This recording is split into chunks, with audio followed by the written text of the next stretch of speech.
And thank you everyone for joining us today. It's good to be back with you, and it's lovely to see you if you're joining for the first time. This is a monthly series, so hopefully you'll keep tuning in. So yeah, let's just take a deep breath together. For those of us in the US, this has been quite a week. So let's just be here for a moment. Just noticing what's here in our bodies, in our hearts.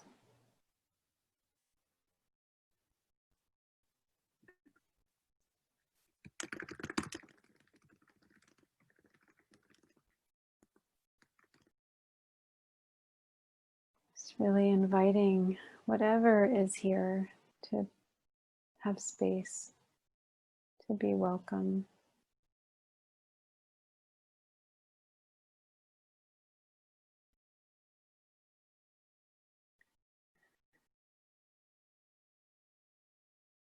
Thank you. So this is an exercise in intimacy and inclusiveness, just this pause of noticing what's here. And I think that's the first thing we need to become intimate with is our own bodies, our own experience. And then inclusive, first of all, with our own, what's coming up in our own hearts and minds. So I chose this title months and months ago, and it's always a kind of mystery how that happens, that the thing you think, oh, this will be interesting to talk about, it's like polarization and privilege, and not just privilege, but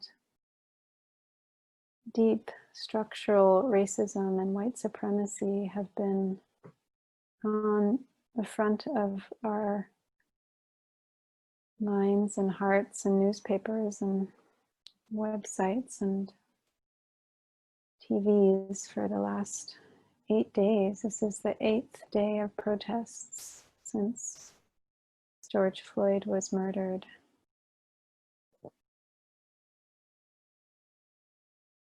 And this, to me, is ultimately the roots of this are ultimately in a disembodiment from ourselves, from our trauma.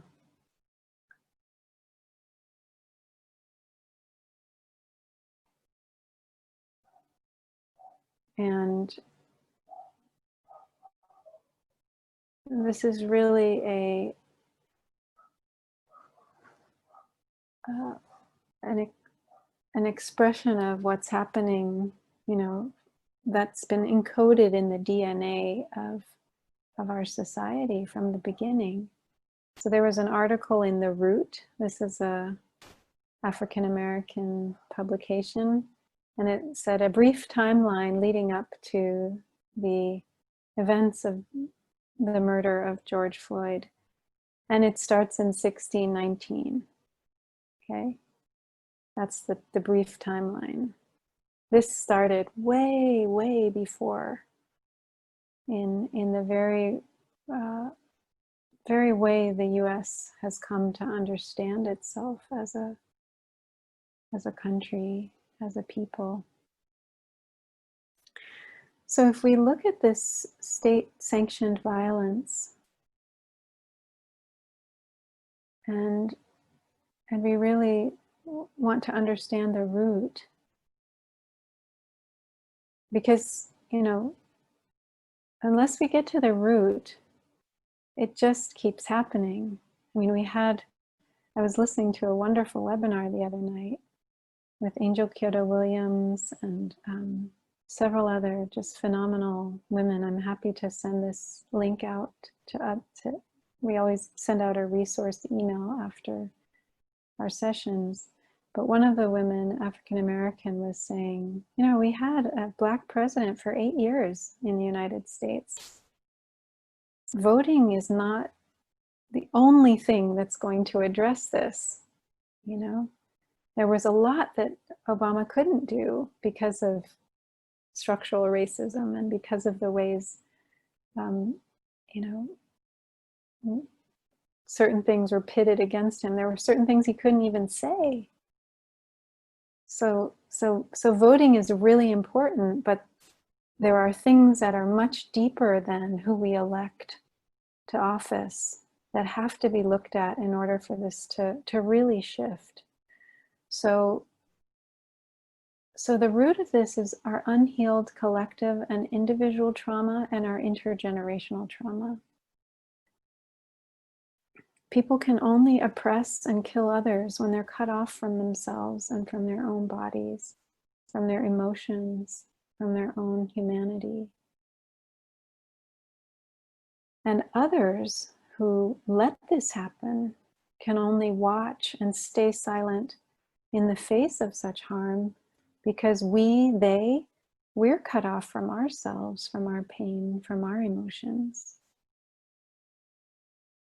We know it's wrong, but we don't rise up because we're not fully here. We're not actually present to what's happening. Whole parts of ourselves are frozen, are on lockdown. And so we can't actually feel someone else's pain because we can't feel our own pain. And so this disconnect, this ability to oppress and crush someone else's neck, you know, for 8 minutes, 3 minutes after they were no longer moving, you know, that comes from personal pain and loss that is locked down and locked away, and ungrieved grief. And also from generations of people being abused, not grieving their grief, and passing on trauma from one generation to the next.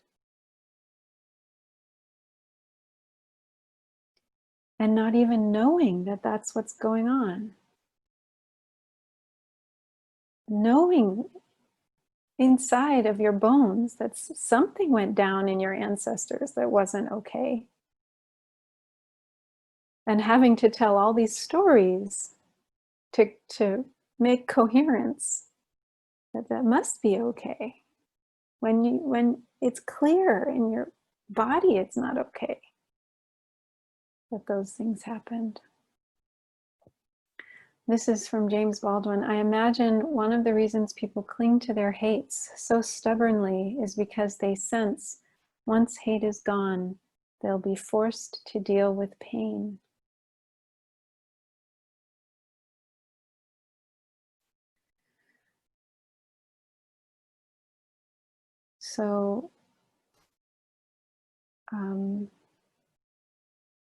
So I want to really recommend this book, My Grandmother's Hands by Resmaa Menakem. It's subtitled Racialized Trauma and the Pathway to Mending Our Hearts and Bodies. It's a book that I and a friend led an online Dharma-based book study for 8 weeks this spring, and we'll be doing it again maybe in the fall. But in this book, so Resmaa Menakem is a therapist and an activist. He's African American, living in Minneapolis, where all this happened.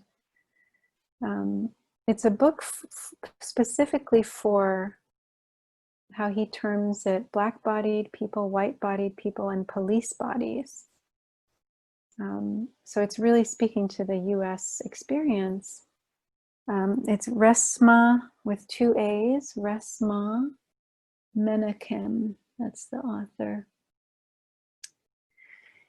And the link is now in the chat. So, you know, he speaks about the need to go back to understanding how Europeans experienced life before they came to the US, to really get a sense for where all this trauma came from, that it didn't just start when Europeans started interacting with native people here and then enslaved Africans, that it really started in the horrific violence that was perpetrated on people in Europe to allow for social control, where people were routinely tortured publicly, you know, noses were cut, ears were cut off, tongues were bored through with hot irons. You know, the Puritans who came to the US to establish a new colony, they were refugees.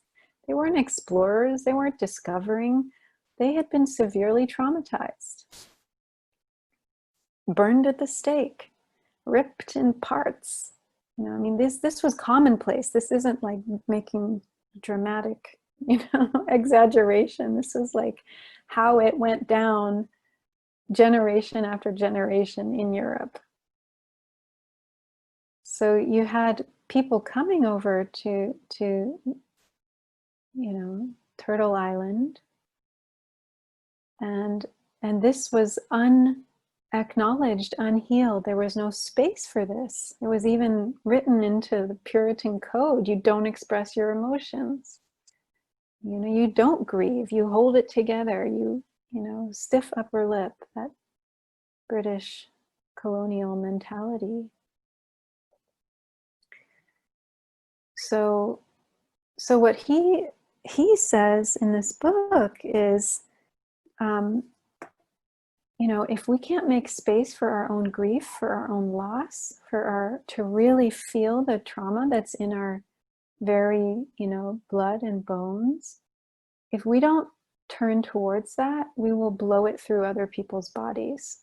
We will decimate other people, especially if we have power to do so, if we're the oppressors.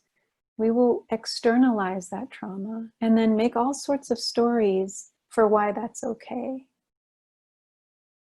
for why we deserve to do that, and why those people deserve to have that happen to them.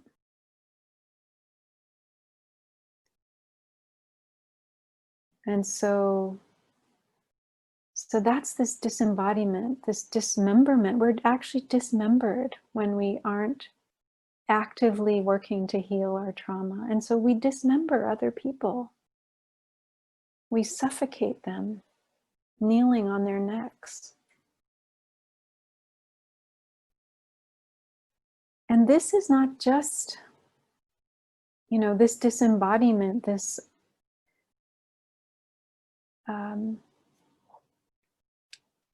disconnect from our own very souls is not just the root of white supremacy, but it's what allows patriarchy and homophobia and transphobia and misogyny and anti-Semitism and Islamophobia and all kinds of othering to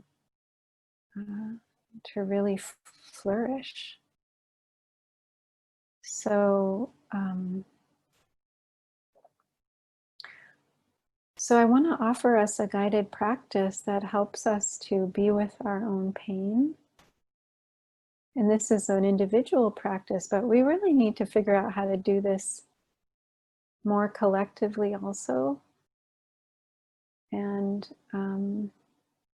really create spaces and places like the lynching memorial in the public acknowledgements of historical trauma, where people can grieve, where people can see the names of the thousands of people lynched. Now, George Floyd's name needs, and Ahmaud Arbery and Breonna Taylor. Unfortunately, that's an exhibit that's going to be very alive and growing, even in our time.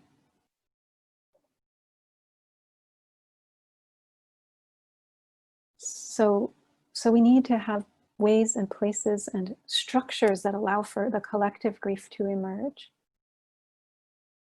And we need to do it individually as well. And once we're no longer living in a state where our own pain is just accumulating and accumulating, once we start to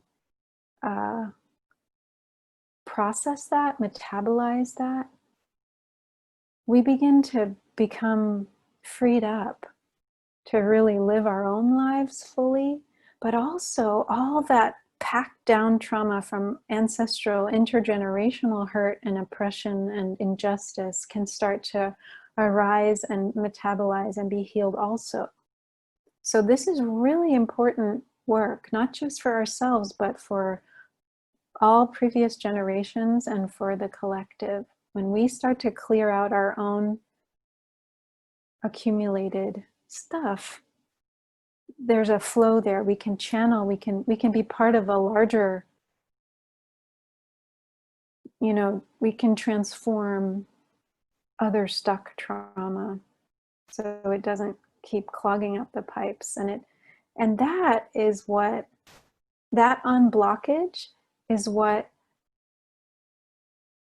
allows us to really be in touch with our will, our collective will to protect and cherish each other, everyone, with no exception, and particularly African American, Indigenous people,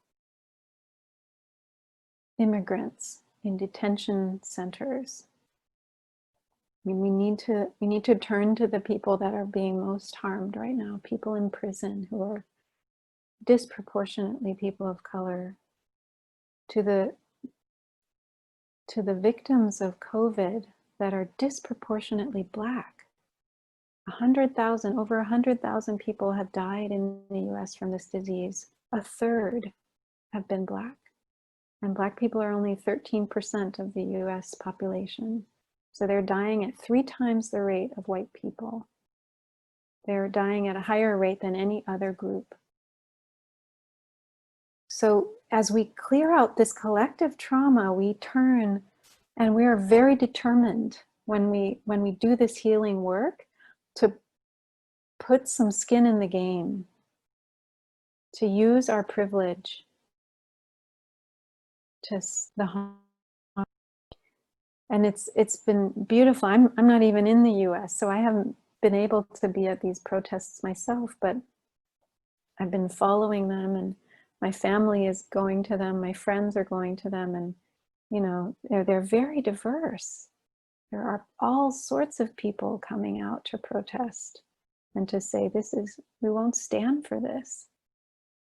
And one of the things this beautiful panel of women were kind of pondering that I watched last night was, maybe this time of lockdown, this 3 months at home of being still, has helped people get in touch with their bodies, with their emotions, with what's really going on in such a way that they've been able to show up more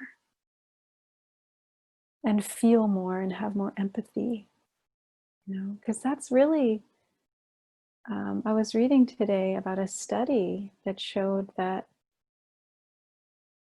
white subjects in this research study couldn't empathize with the pain of Black people like they could with the pain of white people, that they just didn't feel the pain of a needle going into a Black person's skin the way they felt the pain at watching a needle go through a white person's skin.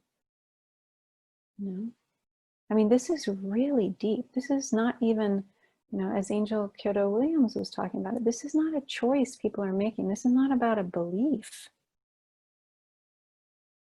This is like way deeper than that.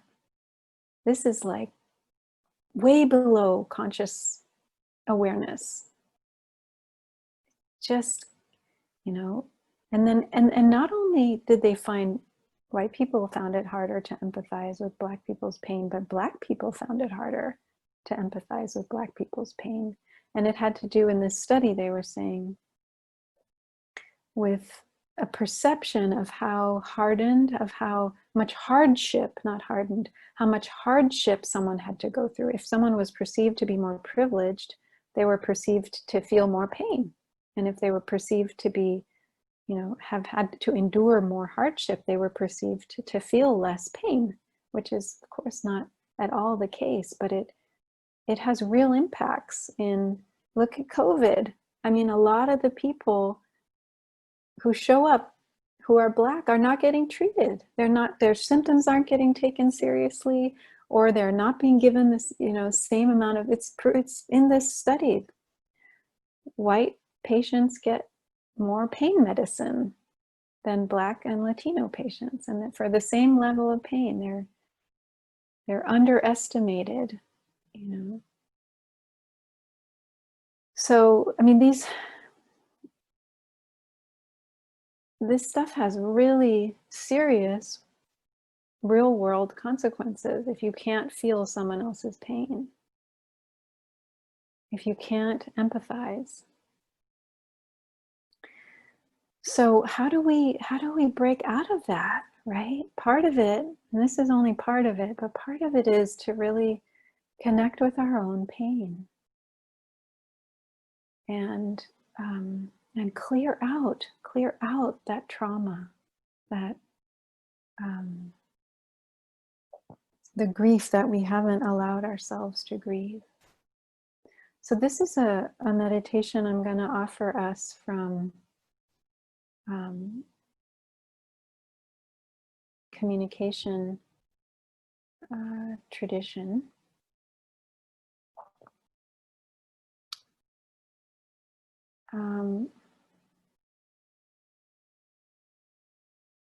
Yes. And there's a little preamble that and I just want to, you know, just name, we are a mixed audience of folks of color, Black, Indigenous, people of color, we're white folks on this call. And I just really want to name, like, our experiences are not the same. And, you know, my comments, what I've been saying may be landing really differently for where we experience ourselves in our identity. And this meditation may be, you know, meaningful or not meaningful. I just want to acknowledge, like, especially for folks of color, like, I really want you to take good care of yourselves on this call. And if you need something that's not being provided, please tell us. And if there's something that we're offering that isn't what you need, feel free to take care of yourself in whatever way that looks like for you. And white folks also, you know? But particularly for folks of color, just really want to say, I'm wanting you to feel held and cared for in this call. And because our work is different, what people of color, what Black folks are needing right now is different than white folks. So we want to honor that.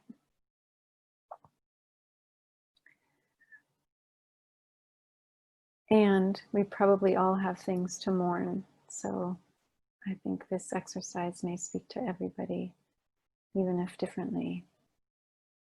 So the aim of this exercise is to free up the energy we use to protect ourselves from painful past events so that it becomes available to meet present need. Okay? So we'll begin before we do the meditation, by bringing up a memory of a painful past event, a number 10 on the scale of 1 to 10, but that's maybe, 5 or 6 or something like that. So not the most painful thing.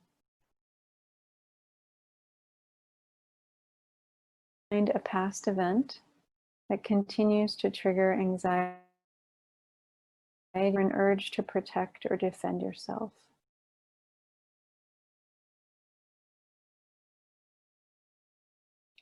The incident may consist of something you did or something that happened to you.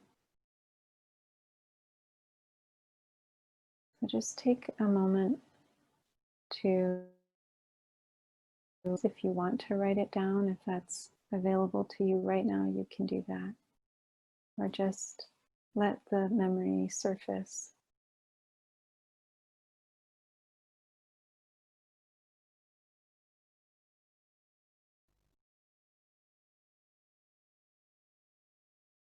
It could be a racial experience, a memory, but it could be any kind of experience that is painful.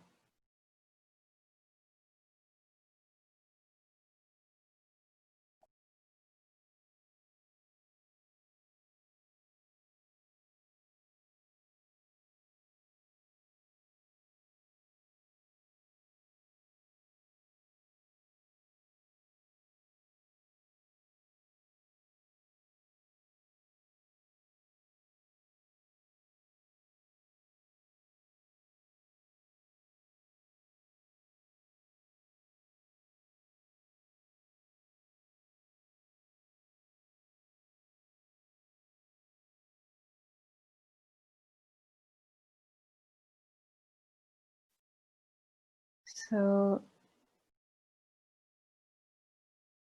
it is not to cultivate forgiveness towards others, but to reclaim our needs. During the practice, if you of memories and emotions, you can try one of these to recenter. You can return and connect with your breath, noticing breathing, receiving and letting go of each breath. Or you can feel your memory that carry notes. Or as we move through the exercise, you're going to be summoning the present. You is non-judgmental and safe today. So if you become overwhelmed, you can also pause and notice what you're experiencing. And in your mind's eye, speak to this being, telling them what you're feeling in this moment, either emotionally or physically in your body. Okay, so those are 3 to recenter. If you need that support, breathing, awareness of breathing, focusing on a detail that is not emotionally charged, or sharing with this being that you're going to call up how you're feeling.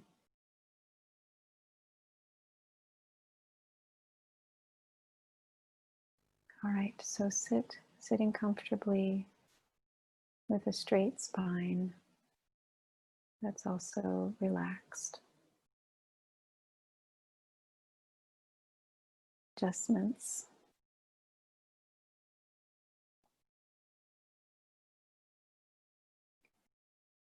Focusing your attention inwardly by gently dropping your gaze or closing your eyes.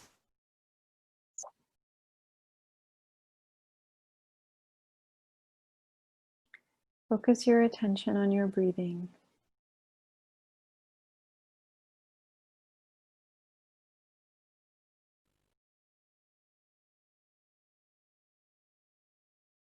experiencing yourself receiving breath and letting go of breath.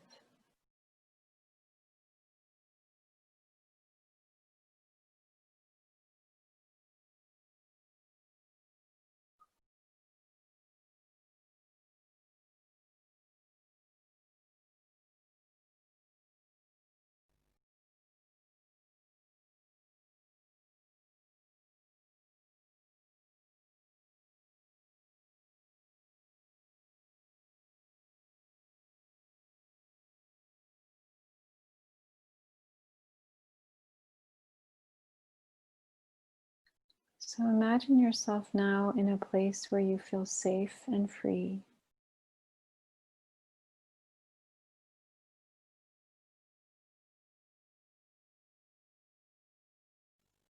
Take time to make yourself comfortable there and to notice your surroundings.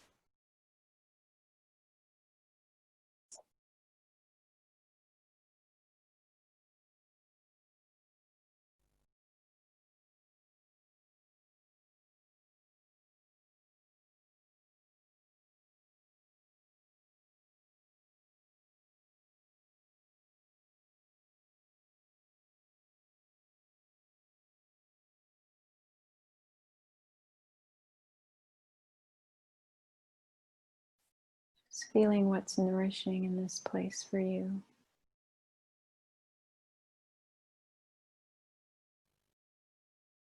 And staying connected to your breath, noticing the breathing in and the breathing out.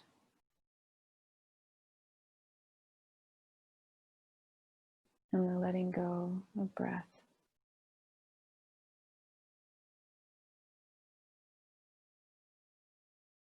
If at any time during this practice you notice any resistance, try to give space to that. Honor your experience, whatever it is, with a gentle awareness.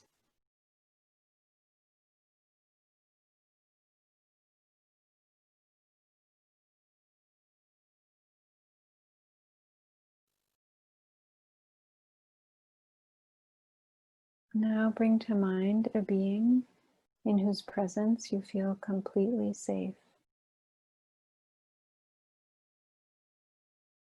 This being is powerful and will protect you. They welcome you with unconditional love, fully accepting you.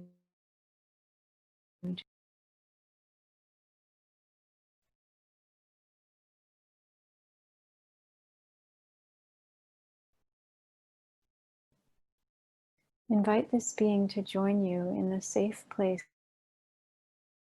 you.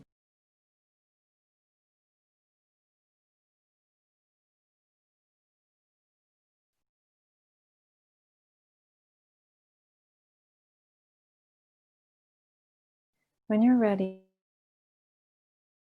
about the event you recalled earlier, the painful moment.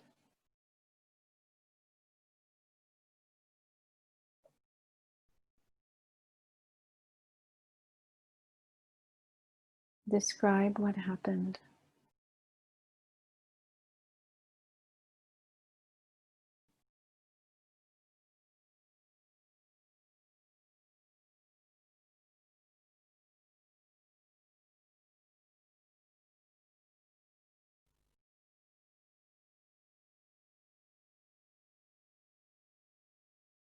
Remember, if you begin to feel overwhelmed, you can pause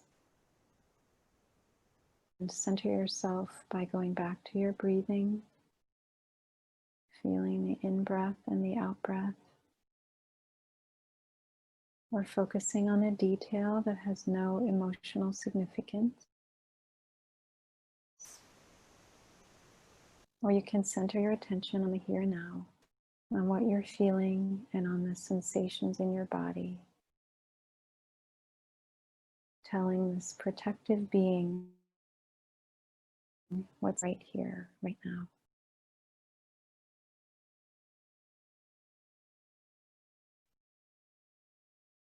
You can continue with these centering strategies, or you can return to the compassionate being.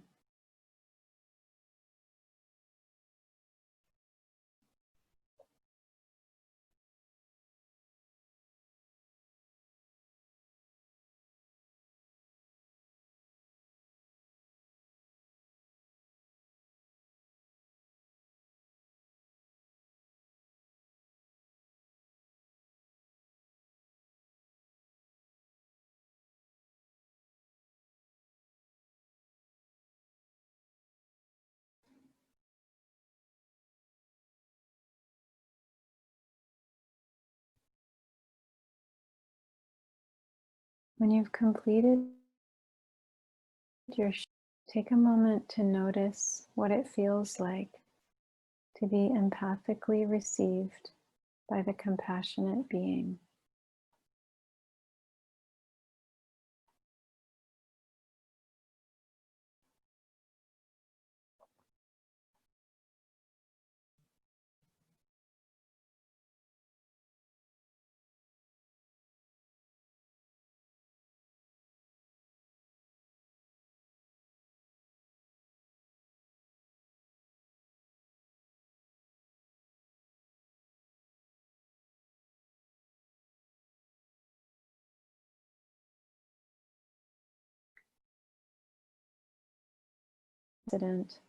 Tell the compassionate being what you were needing during that time. What universal needs and values were prominent described.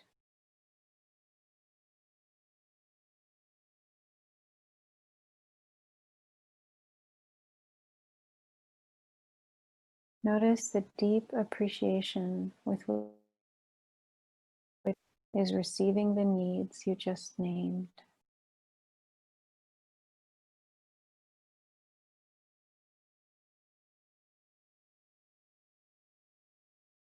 Imagine them with tenderness and respect.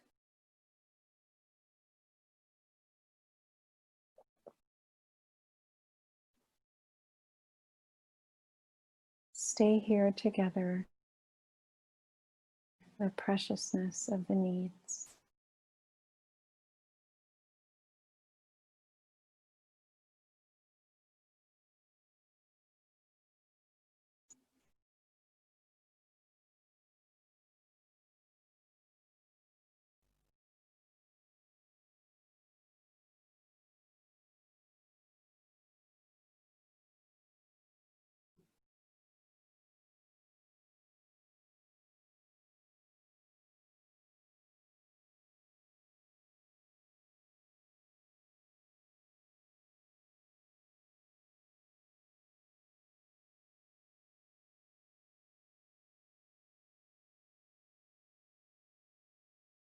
Now you're being asked whether you would like to receive this need into your heart, where it will be treasured.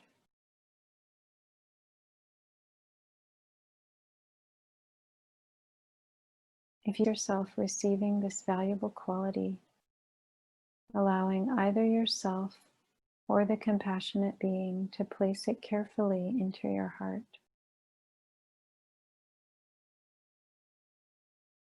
If you're watch the compassionate being bring it into their own heart, where it will be kept safe for you.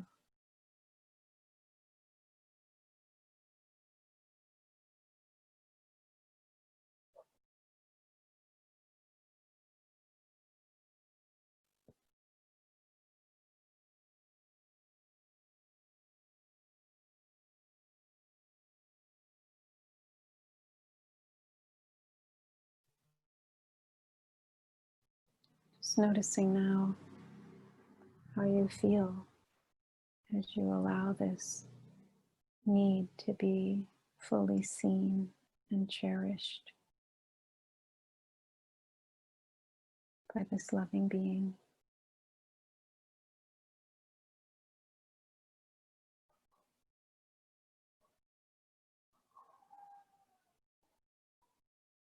As you prepare Tell the loving being how you've experienced your time together. Let them know if you wish to connect again.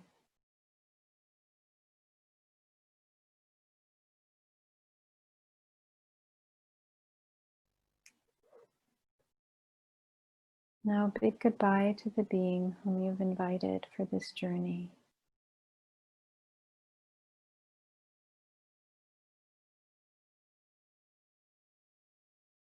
Coming back to the circle, to the group, opening your eyes. Slowly and gently transition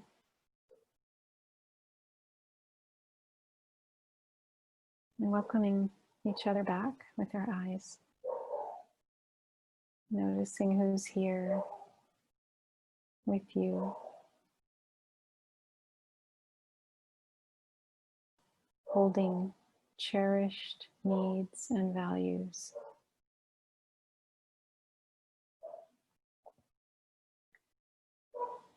And so, George and Hugh will offer some reflections, and I'd like to invite you to share in the chat, if you wish, just one thing that you're aware of. Oh, having done that, just a sentence or so, if you wish. Thank you for your attention.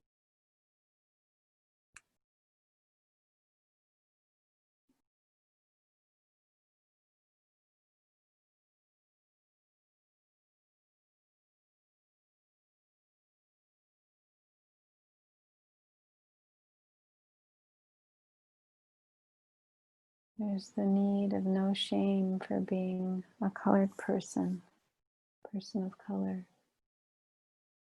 Feel aware of and forgiveness. My being gathered both me and perpetrators in a hug. We were all so small and so damaged. What I asked for was self.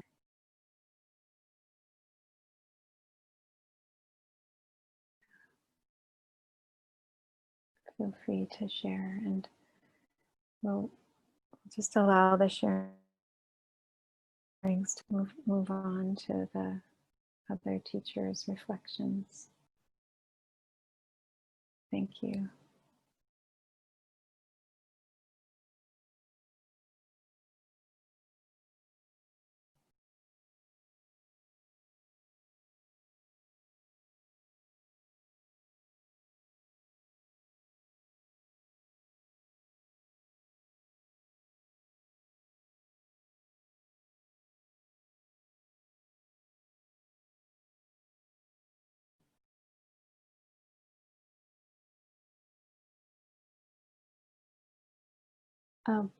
Hugh, you're muted.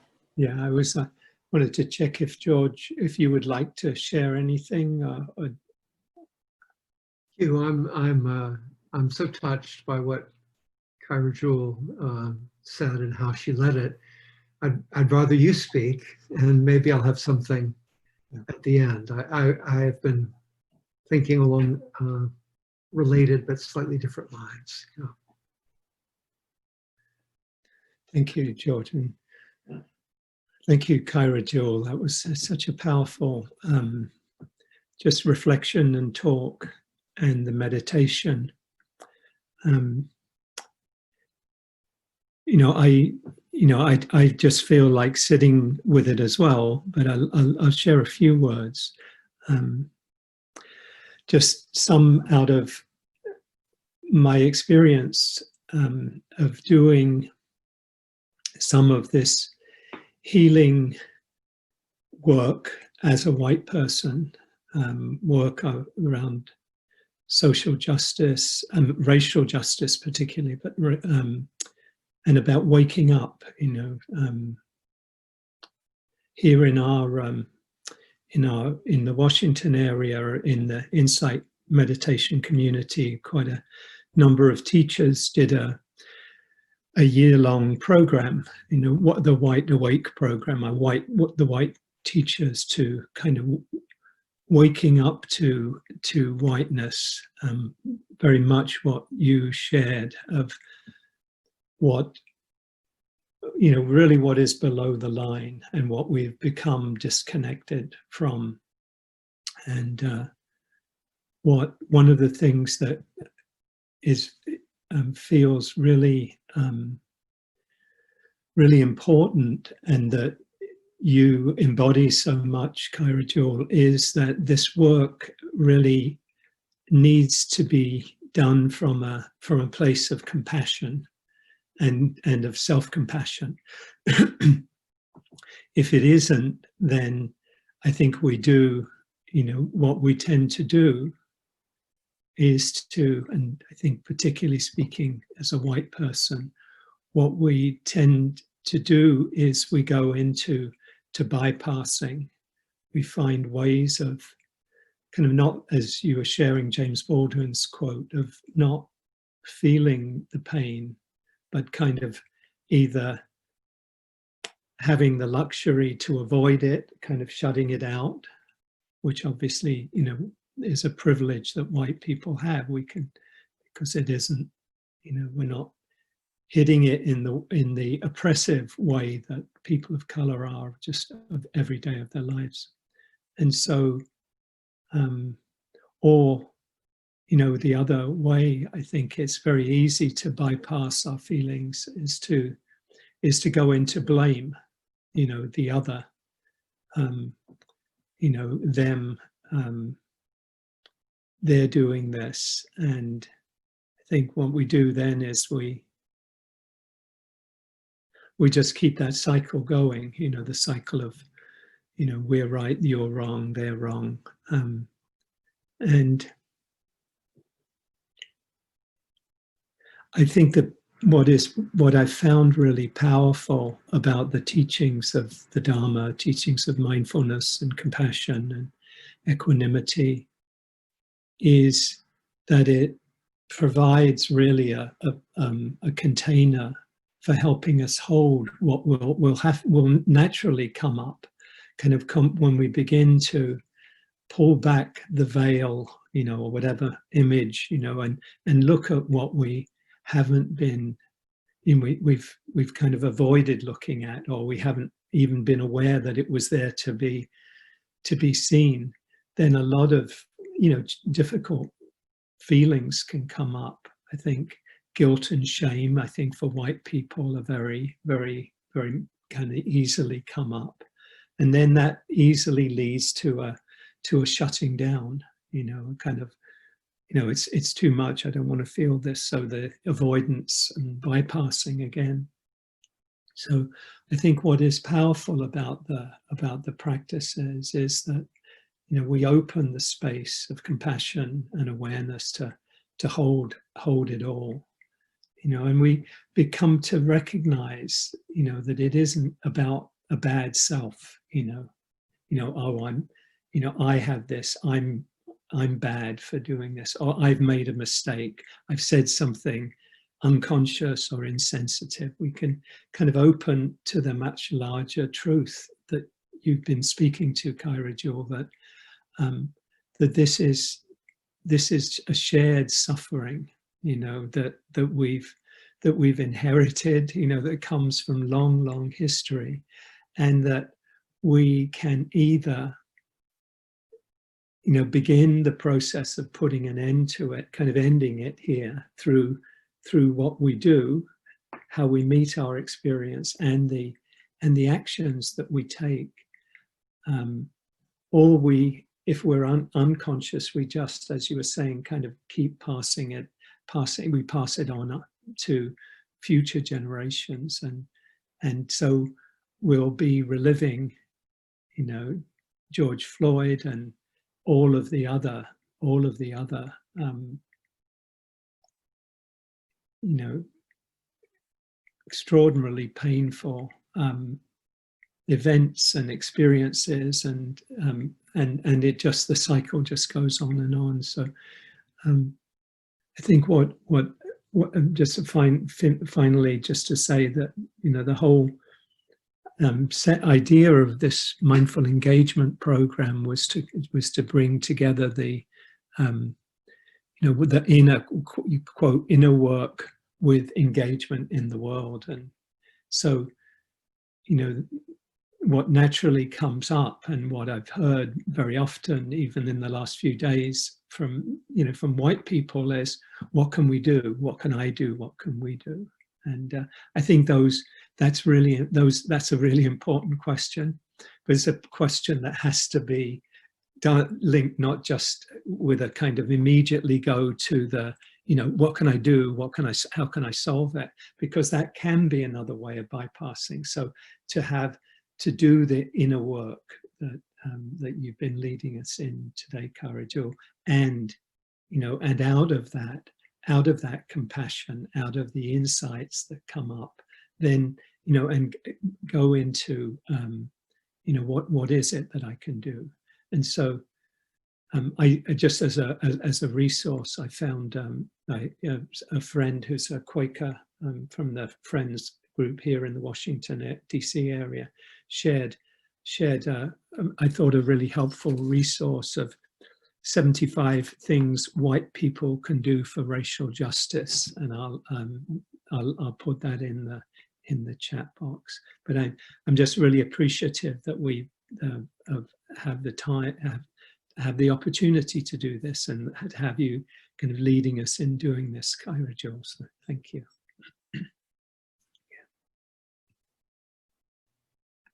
Thank you, Hugh, and Kaira Jewel. As I said, I'm so moved by it. I'm in some way I'm speechless, and I'm also going into another realm around it. And I want to share some tools and resources. I'm speechless because this time bringing up racism, it's hard for me as someone who's white and someone who's had a good deal of privilege in my life to have it face to face and look at it, and to realize again just how much suffering, oh my God, how much suffering people of color in our country have gone through and continue to go through. And so that said, I want to share some resources moving with what Kaira Jewel has shared. Just a profound exercise, Kaira Jewel, and a wonderful Dharma talk before it. Very helpful, I think, for all of us. One of the things that I'd like to share, there's a saying that suffering itself is unbearable. Suffering itself is unbearable. Doesn't mean that anger is unbearable or sadness is unbearable, but suffering. And what happens is, and the Buddha teaches about this, that we blank out. There's the cycle of, what is it called? Cycle of dependent origination. Is that the cycle I'm thinking of? And we blank out and we go back into habit, and we get disturbed by it, we blank out, and then when we come out into awareness again, we're lost. Again, to any ability to actually act in a way that has clarity or freedom within it. For years, I've taught for 35 years Buddhist practice, and the first decade of my teaching was primarily focused on the notion of suffering being unbearable and identifying what the structure of suffering actually looks like. And the way that, and the usefulness of this is understanding that even the tiniest moment of suffering is as difficult to bear as the worst moment of suffering in terms of our blanking out, of our not being able to see. And that, I don't mean to trivialize the worst levels of suffering, but what I want to do is raise the ability and the inspiration to practice around every moment of suffering that we experience in our lives. Because those moments we might not have experienced, we might not have touched the depths the tragic experiences that our fellow citizens have gone through, being people of color, and the trauma of 400 years of that in that way. But we can know suffering deeply and know how to work with it inside of ourselves and find a way to come to ease with the difficult feelings so that we can in fact be there and not feel like how can I possibly do something? I can't understand it. I get frozen. Again, this frozen quality that Kaira Jewel was talking about. Knowing any aspect of our suffering deeply and wisely can bring clarity and compassion and kindness into our lives so that we can in fact see clearly. And so the structure of suffering that I taught for many years is that there's a jumble of uncomfortable feelings. Just think about the last time you felt really, really conflicted with suffering, really burdened by it. There's a jumble of uncomfortable feelings. It gets hooked to our stories, our thoughts, our beliefs. So those stories, those thoughts, those beliefs right now are hugely being influenced by the stories and the collective understanding of racism in our country right at this moment. But the feelings are the same, always. There's, Hugh talked about guilt and shame. There's anger, there's sadness, there's despair, there's depression. So there's a jumble of uncomfortable feelings that get hooked to stories, and the hook is me. It's I, me, and mine. It's taking it personally. It's very hard when it comes right at you not to take it personally. And that's something that someone of privilege hasn't had to face as much of as someone who isn't. The structure of suffering, the personal nature of taking on all these stories, getting hooked to a difficult feeling, and then feeling trapped and then unable to do something about it. So the practice that I've taught has many elements of what Kaira Jewel has just led us through, which it has, one of the teachings is about a compassionate mother. So it's this person of compassion and coming and bringing to those feelings of rage, of guilt, of shame, in that moment, a practice of kindness and of compassion toward us, toward what we're feeling, just as we experienced in Kaira Jewel's beautiful meditation. It's something that can be internalized in a practice, recognizing when we're stuck in a structure of suffering, recognizing that we want to feel the feelings but let the thoughts go.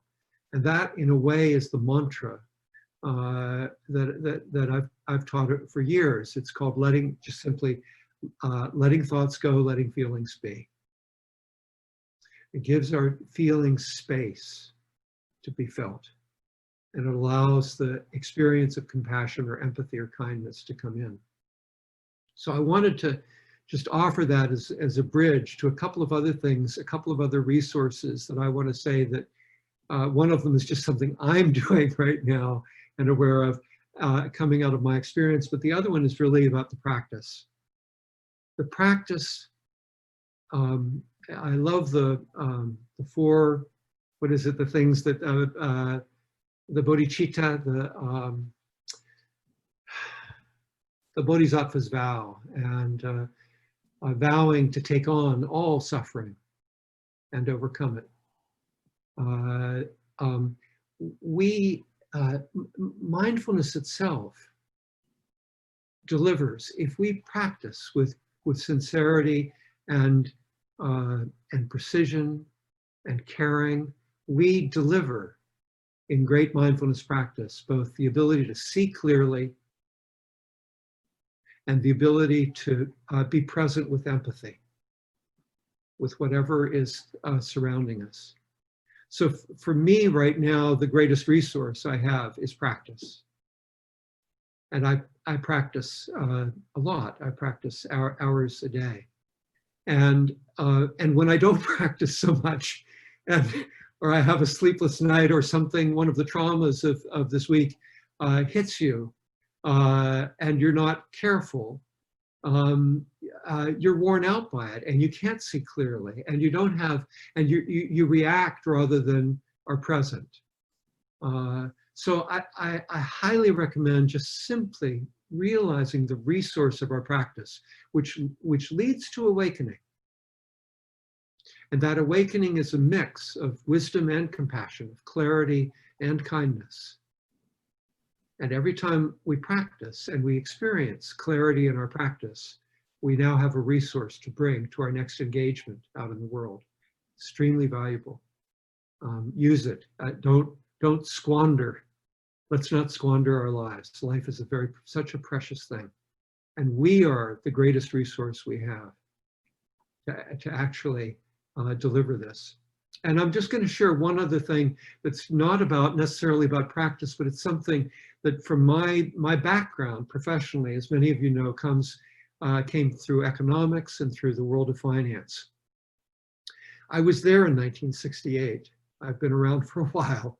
And one of the things that I felt then, and you always feel this, but gosh, we've got to finish this work. And what I felt then was that we were doing this wonderful work with the civil rights legislation that came out, but it was missing a really crucial piece. And that had to do with economics. So Kaira Jewel has talked about the trauma and the deep kind of psychological, psycho-spiritual space that all of this arises from. An economist would say it comes from economics. And it's just a different frame. And so one of the things that I want to say about that is that we didn't deliver economic justice in 1968.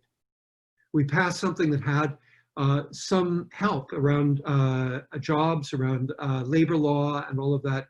We did not practice something that brought economic justice.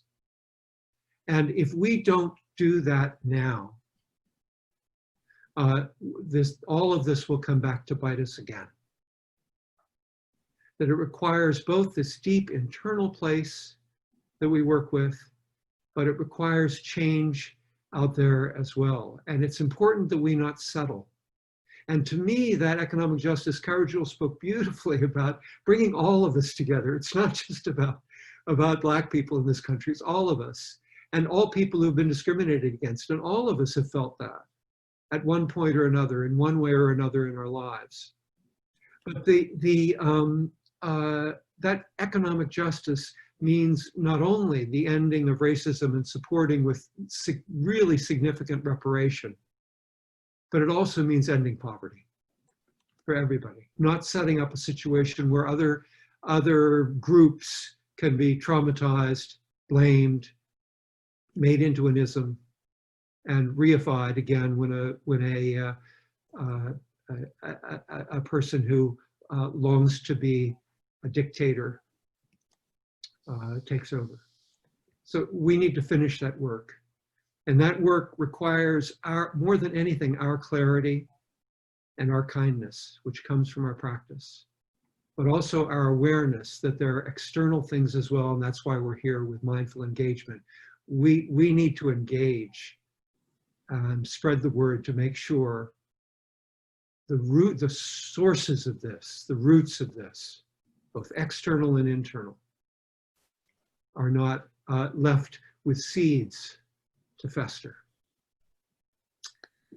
Thank you. Thank you. Thank you both. Just one small point about the economics of all this is, you know, whiteness came about as a tool to keep poor white people from identifying with poor and oppressed Black and Indigenous people. So the whole concept of whiteness came out of a wealthy white people's need or desire to maintain control.